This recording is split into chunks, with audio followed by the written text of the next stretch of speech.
respond. Please, 5 minutes. Thank you.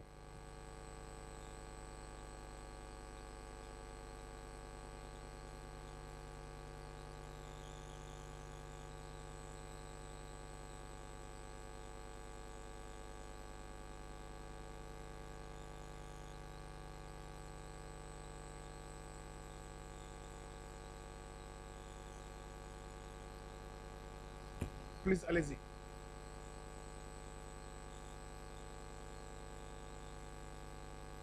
Hello? Please, response.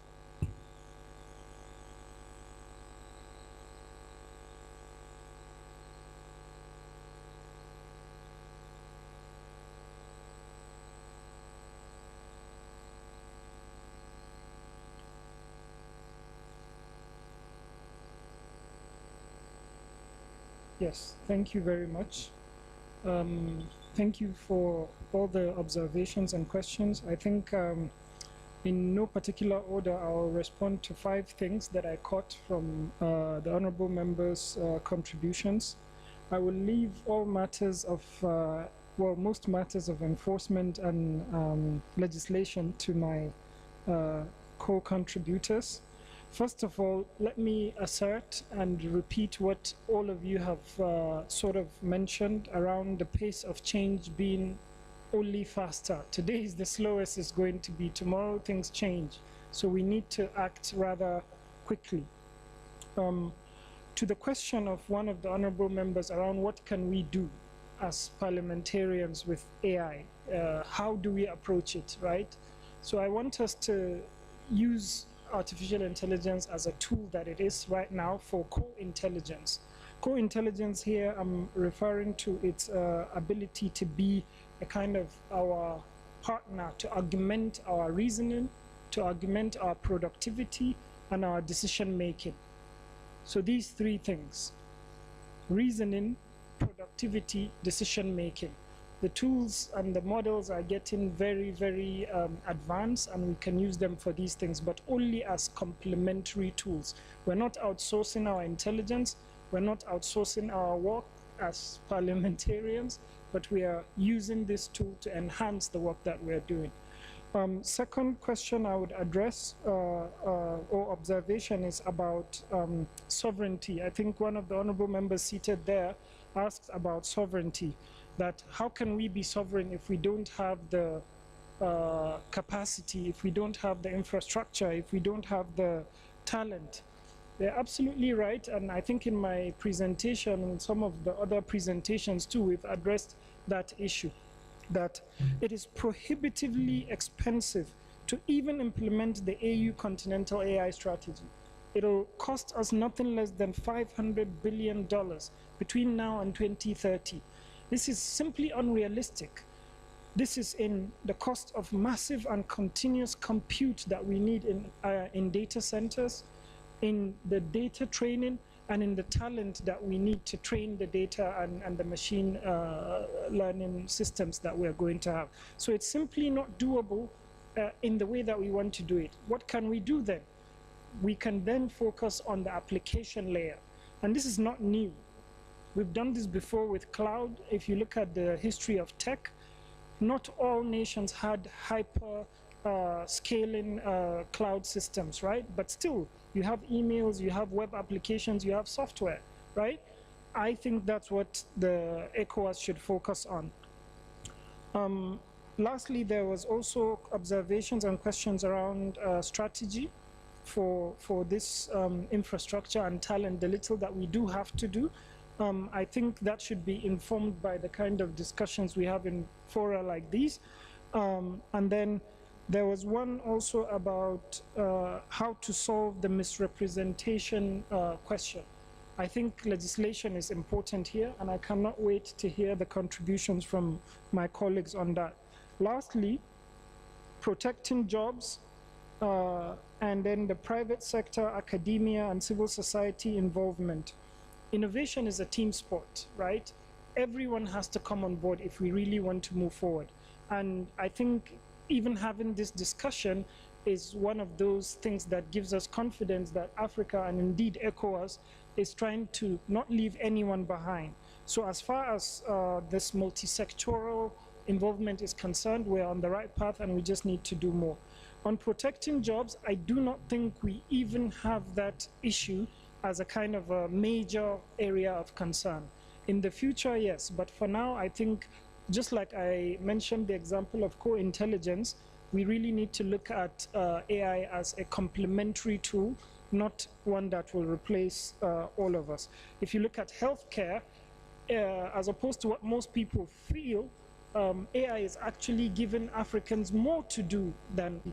Thank you very much. Thank you very much. You are really within your 5 minutes. Much appreciated. Please, next. Alors, merci Monsieur le Président. Pour ma part, j'ai reçu une dizaine de questions. Je vais résumer et faire l'effort de rester dans les 5 minutes. Les différentes phases relativement à la procédure législative de la loi uniforme. L'honorable député a demandé que je revienne sur les phases pratiques. J'en ai identifié 3, mais je souhaite, avec sa permission, tout à l'heure, en 3e point de l'ordre du jour, je vais présenter à nouveau de façon détaillée les phases à partir de ce jour, c'est-à-dire du mandat politique que vous donnez à travers la résolution que cette plénière va prendre jusqu'à la mise en œuvre au niveau national. Donc je vais revenir sur cette réponse tout à l'heure. Pourquoi permettre... Ben, je vous remercie beaucoup. Ici, c'est un parlement, mais ce n'est pas un parlement comme Westminster. Ce n'est pas un parlement qui a même la légitimité que les parlements dans les États membres. Donc vous avez beau avoir l'initiative de la loi uniforme ici, encore que c'est une initiative, parce que la commission peut s'asseoir là-dessus. Si vous avez un texte, vous envoyez la résolution, ça ne peut pas bouger. C'est l'initiative que vous avez. Pour avoir la légitimité dans les États membres, il faut passer par les parlements nationaux, nécessairement. Sinon, vous avez beau prendre un texte ici, mais au plan national, ça ne marchera pas. Ce sera continuer à rejeter. Donc ça s'impose. À plus forte raison, une loi uniforme. Alors, quelles sont les formes, comment ça peut prendre, comment ça va se dérouler concrètement au niveau national? Quand nous avons pris la loi uniforme, comment cela réceptionné au plan national? Il y a deux manières, deux moyens de le faire, classiquement retenus par le droit international. D'abord, le Parlement national prend un test pour référencer, je cite, ce jour, nous, Assemblée nationale du Bénin, nous constatons que la loi uniforme sur l'intelligence artificielle a été adoptée, que désormais elle fait partie de notre droit positif. Point. C'est la mise en œuvre par référence qu'on a. L'autre manière de mettre en œuvre, c'est-à-dire on accepte le test qui a été voté, mais on ajoute d'autres matières. Ce n'est pas arbitraire. Ce qui sera dans la loi uniforme, c'est comme un plancher que la CEDEAO fixe à tous les États membres. Mais le plafond est encore là. C'est-à-dire des standards minimaux que tous les États membres doivent atteindre relativement à l'intelligence artificielle. C'est ce qui est dans le test. Mais si un État estime nécessaire de légiférer au-delà de ces standards minimaux, l'État peut le faire. Donc c'est les deux moyens, soit on copie, on vote en l'État le test commun, ou bien on accepte le test commun. Mais comme en droit communautaire, il y a le plancher, la CEDEAO fixe le plancher, l'État peut estimer nécessaire de prendre d'autres matières qui ne sont pas prises en compte dans la loi uniforme. C'est ça que je fais en droit communautaire. Alors, l'état des lieux sur l'intelligence artificielle dans nos pays, je ne sais pas si la CEDEAO a déjà une cartographie de l'intelligence artificielle dans les États membres. Sinon, c'est important de l'avoir. Mais je peux vous dire de mémoire que il y a un certain nombre de pays qui ont des stratégies nationales d'intelligence artificielle. Le Nigeria a une stratégie nationale, le Bénin, la Côte d'Ivoire, le Sénégal, je crois, je passe sous le contrôle de Donald Sagna. Mais à part ces pays, les autres États n'ont rien. C'est comme si un vide juridique. Vous voyez déjà un peu ce à quoi vous serez confrontés. Des États qui ont des stratégies, d'autres qui n'en ont pas. Mais aucun État n'a encore une loi sur l'IA. Je discutais tout à l'heure avec mon collègue. Thank you very much. Please summarize within 1 minute, please.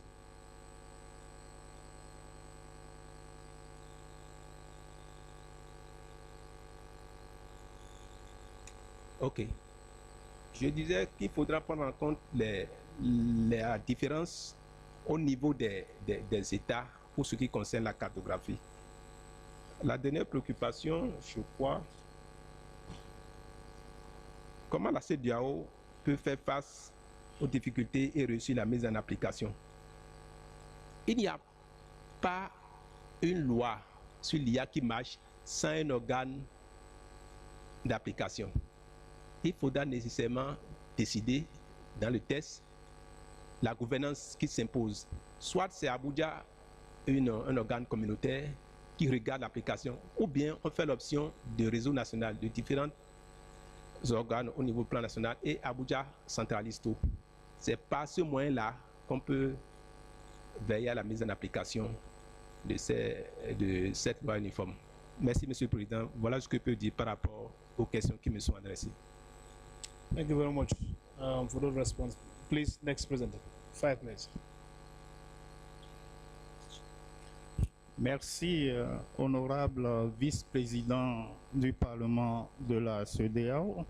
Je voudrais, avant toute chose, remercier les honorables députés pour leur rapport très significatif et m'employer à répondre aux inquiétudes qui me concernent, qui concernent ma communication.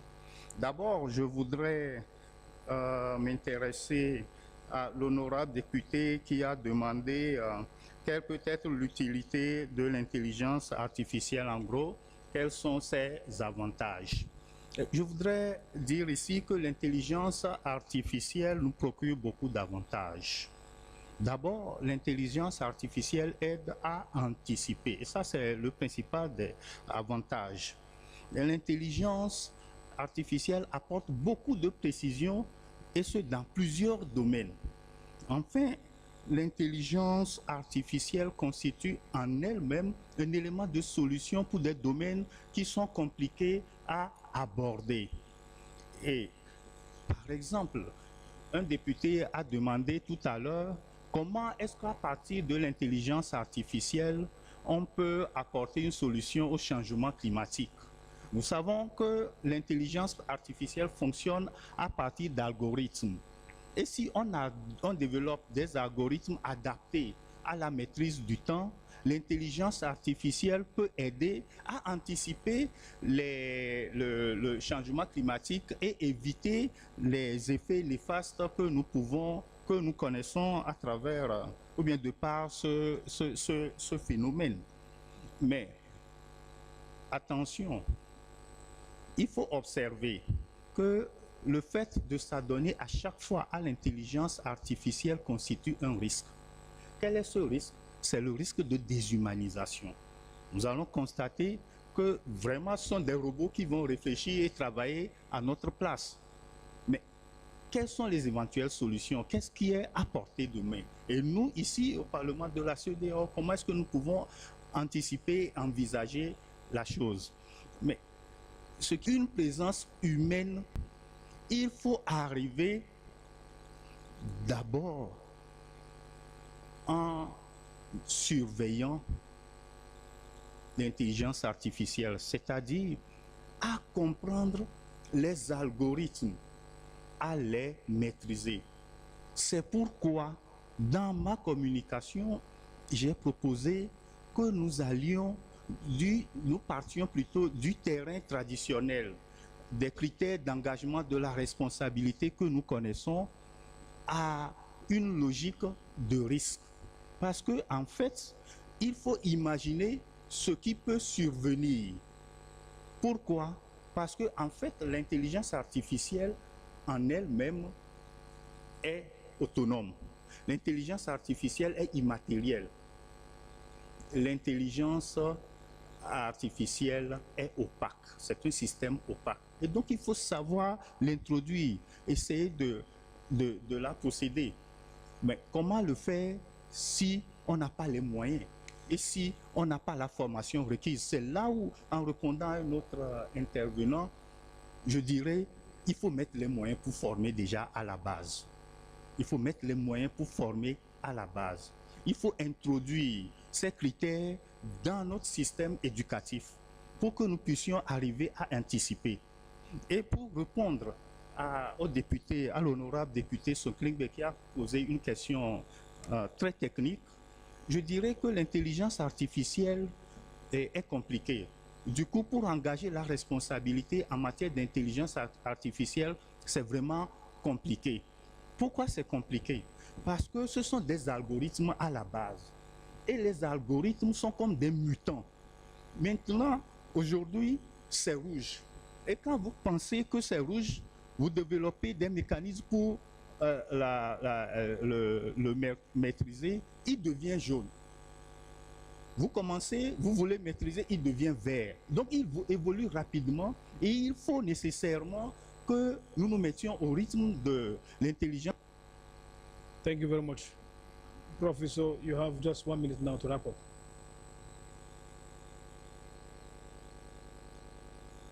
Thank you very much. Next.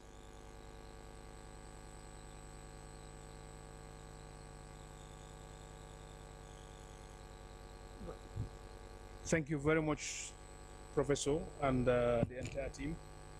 We've now come to the end of our work. The work reveals the relevance of a uniform law on AI within ECOWAS. The process that will lead us to this complex but essential, we have shown that the pragmatic regulation based on guaranteed approach to risks that would be adopted to West Africa's reality. I am confident that the relevant observations that emerge from the constructive debates will help guide the regional approach needed to develop a legal framework on the use of artificial intelligence in the ECOWAS region. Global experience shows that the most sustainable AI regulatory framework are built gradually. These experiences also indicate that political clarity and enhanced coordinations are needed. The order of the step will be important.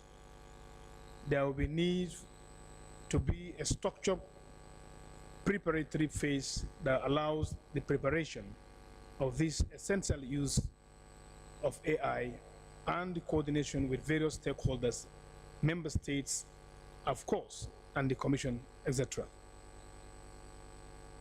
We are also going to use our relevant competent committees to really reflect on this topic. In this regard, I would like to ask our competent committees of our Parliament to deepen the reflection on the basis of this work or workshop, a reflection that will give us all the ideas in order to structure concrete approach that establishes an appropriate and adaptable legal framework on the use of artificial intelligence in the ECOWAS region. And Madam Speaker will be glad to give that task to the relevant committees, of course, to share with the Commission as well, so that we can be all on the same wavelength to make sure that we have a uniform approach. However, like I said earlier, these are gradual process, and ECOWAS will not be left behind. And our members of Parliament, the agenda for this sitting is exhausted. The next plenary session will take place tomorrow, Thursday, 14th May, 2026 at 10 a.m. prompt. with the adoption of the report of the Standing Committee and Joint Committees and other committees. I am counting on your diligence and punctuality. With that, the meeting is now adjourned till tomorrow, 10 a.m. prompt. I thank you very much for your indulgence.